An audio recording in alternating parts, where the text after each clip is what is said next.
بسم اللہ الرحمن الرحیم۔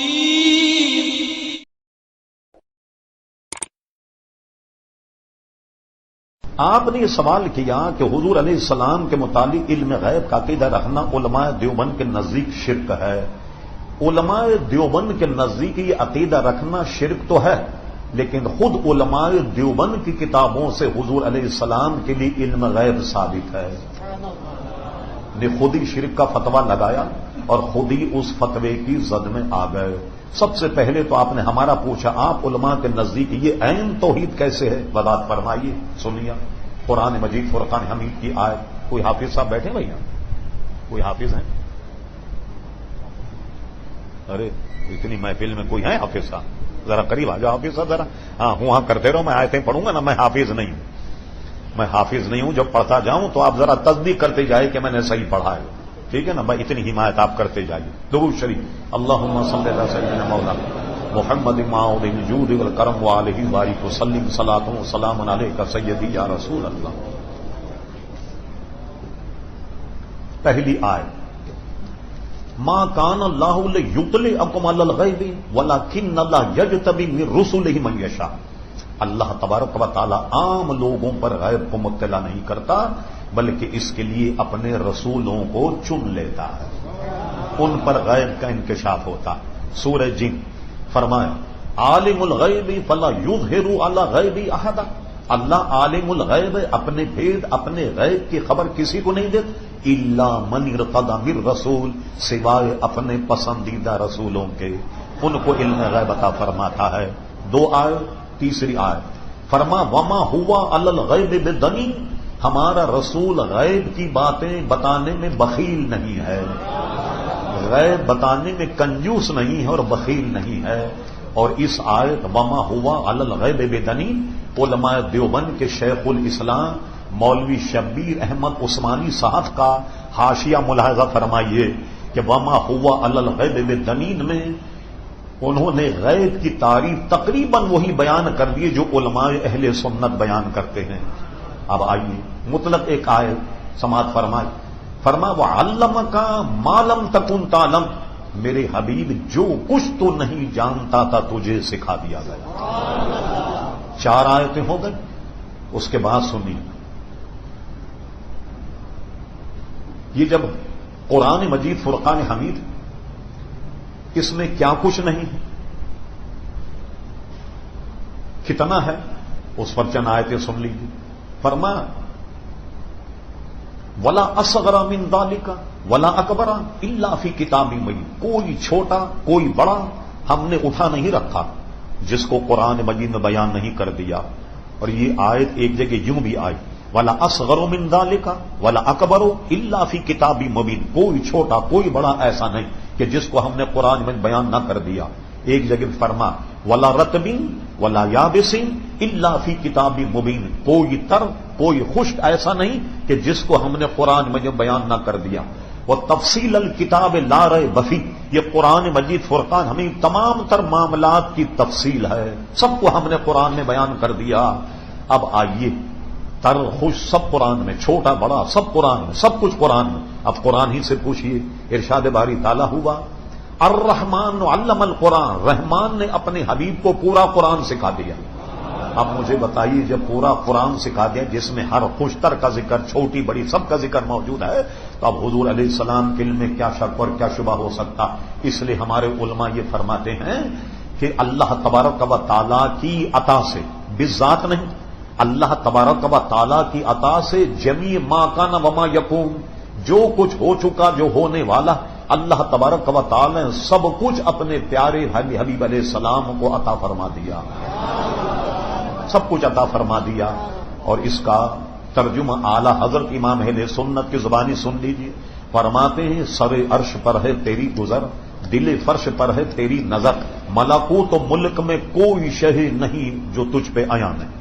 پھر ایک جگہ فرماتے اور کوئی غیب کیا تم سے نہا ہو بھلا، جب نہ خدا ہی چھپا تم پہ کروڑوں درود، جب خدا نہیں چھپا اور کوئی شے اور کوئی غیب حضور علیہ السلام سے کیا چھپ سکتا۔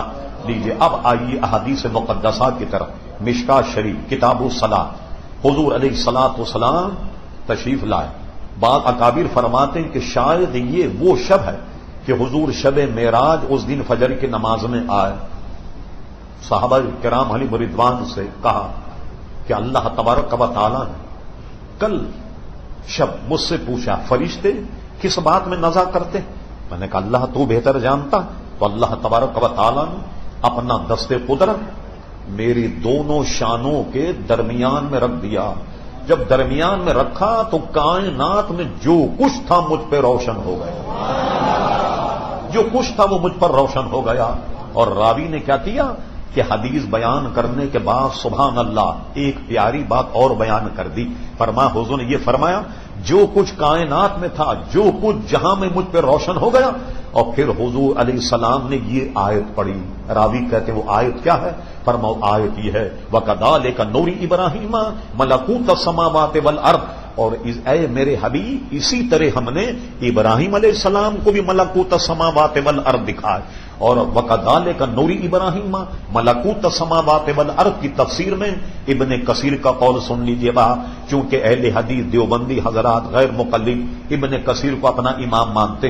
ابن کثیر کی تفسیر میں یہ بات موجود ہے کہ رب کریم نے ابراہیم علیہ السلام کو ایک ٹیلے پر ایک چبوترے پر کھڑا کیا اور اس پہ جب آپ کھڑے ہوئے تو ملکوت السماوات والارض کے تمام پردے ابراہیم علیہ السلام کی آنکھوں سے ہٹا دیے. اور ابراہیم علیہ السلام نے جو کچھ کائنات میں تھا سب کچھ ان پر روشن ہو گیا. تو حضور علیہ الصلوۃ والسلام پر تو سب کچھ روشن ہو گیا. اب آپ بتائیے کہ کیا کمی ہے؟ اب آئیے دوسری طرف یہ کہتے ہیں علم غیب کے متعلق کتاب موجود ہے میرے پاس, کہیں جانے کی ضرورت نہیں ہوگی. سمجھے؟ سنیے براہین قاطعہ مطبوعہ رحیمیہ کتب خانہ دیوبند صفحہ نمبر 51-52 ملاحظہ فرمائی. کہتے ہیں کہ شیطان ملک الموت کو یہ علم نص سے ثابت. حضور علیہ السلام کے لیے کون سے نصی قطعی؟ تمام تر نصوص کو رد کر کے شرک ثابت کرتا. کہتے ہیں قرآن مجید میں کہ شیاطین تمہیں وہاں سے دیکھتے ہیں جہاں سے تم نہیں دیکھ پاتے, اور ملک الموت سارے جہاں کو دیکھ رہے ہیں. ایک وقت میں کتنوں کی روح قبض کرتے ہیں. تو دیبغولی خلیل احمد امبیڈکر صاحب کی کتاب کہتے ہیں ان کا یہ علم تو قرآن سے ثابت ہے شیطان ملک الموت کا, مگر حضور کے علم کے لیے قرآن میں کوئی آیت نہیں ہے. یہ دیکھیے اب کتاب موجود ہے جس کا جی چاہے ملاحظہ فرمائیں. پھر اس کے بعد صفحہ نمبر 52 پہ کہتے ہیں شیخ محقق روایت کرتے یہ ان پر جھوٹ منسوب کیا کہ حضور فرماتے مجھے تو دیوار کے پیچھے کا بھی علم نہیں. لیجیے اس کی دلیل کیا ہے. حضور علیہ السلام کے پاس کوئی صاحب ملنے آئے, انہوں نے دروازہ کھٹکھٹایا, کوئی اشارہ دیا. حضور نے فرمایا کون؟ انہوں نے کہا میں. حضور نے کہا میں کون؟ میں کا نام بتاؤ. انہوں نے اپنا نام بتایا. حضور نے دروازہ کھول دیا. کہتے دیکھا حضور کو تو پتہ ہی نہیں کہ دیوار کے پیچھے کیا, دروازے کے پیچھے کیا. فرمایا میں کون؟ میں کا نام بتاؤ. او میرے بھائی اتنی بات آپ نہیں سمجھ پائے کہ حضور قانون دینے کے لیے آئے تھے, قانون بنانے کے لیے آئے. فرمایا میرے غلاموں سنو میں تمہیں یہ قانون بتاتا ہوں, جو تمہارے گھر آئے دروازہ کھٹکھٹائے گھنٹی دے وہ پوچھو تم کہ کون, وہ کہے میں, کبھی دروازہ مت کھولنا, پوچھو میں نہیں, میں کا نام بتاؤ کون ہے. اب جب میں کا نام بتا پتہ لگ جائے گا آپ کا کوئی رشتہ دار ہے عزیز دوست ہے. میرے غلاموں میں تو جانتا ہوں مگر تم نہیں جانو گے. ہو سکتا کوئی ڈکیت آ جائے, کوئی ڈاکو آ جائے, کوئی اچکا آ جائے, کوئی جناب غنڈا آ جائے اور تم دروازہ کھول دو. اس لیے پہلے پوچھو کہ تمہارا نام کیا اور اس کے بعد میں دروازہ کھولنا. تو آپ نے دیکھا اس سے یہ دلیل نکالی حضور علیہ السلام دیوار کے پیچھے جو ہے وہ بھی نہیں جانتے تھے. حضور کا ارشاد میں وہ دیکھتا ہوں جو تم نہیں دیکھتے, میں وہ سنتا ہوں جو تم نہیں سنتے. اللہ اکبر. یہ تو مختصر بات ہے.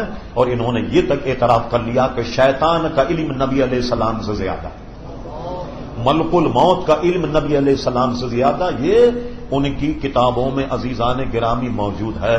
اور اس قسم کے کوئی اور اعتراض فوراً چٹھی لکھیے یہ اعتراض اور مجھ سے آپ جواب لیجئے گا. تو ہم نے تو یہ کہا جیسا کہ آپ نے الزام لگایا اور کہا کہ آپ علماء اہل سنت کے نزدیک یہ عین توحید ہے. کیسے توحید ہے؟ یہ جو آیتیں ہم نے پڑھی ہیں کیا اس کا انکار کرو گے توحید باقی رہے گی تمہاری؟ قرآن مجید فرقان حمید کا انکار کر کے دائرہ اسلام سے خارج ہو جاؤ گے یا نہیں؟ یہ تو میں نے 6-7 آیتیں بطور تبرک پڑھی، ورنہ بے شمار الکلمۃ العلیہ صد الافاضل بد المماثل مفتی نعیم الدین مراد آبادی رحمۃ اللہ علیہ کا رسالہ، بے شمار دلائل وہاں ملاحظہ فرمائی۔ حکیم الامت مفتی احمد یار خان رحمۃ اللہ علیہ جال حق پہلا حصہ وہ آپ ملاحظہ فرمائیں۔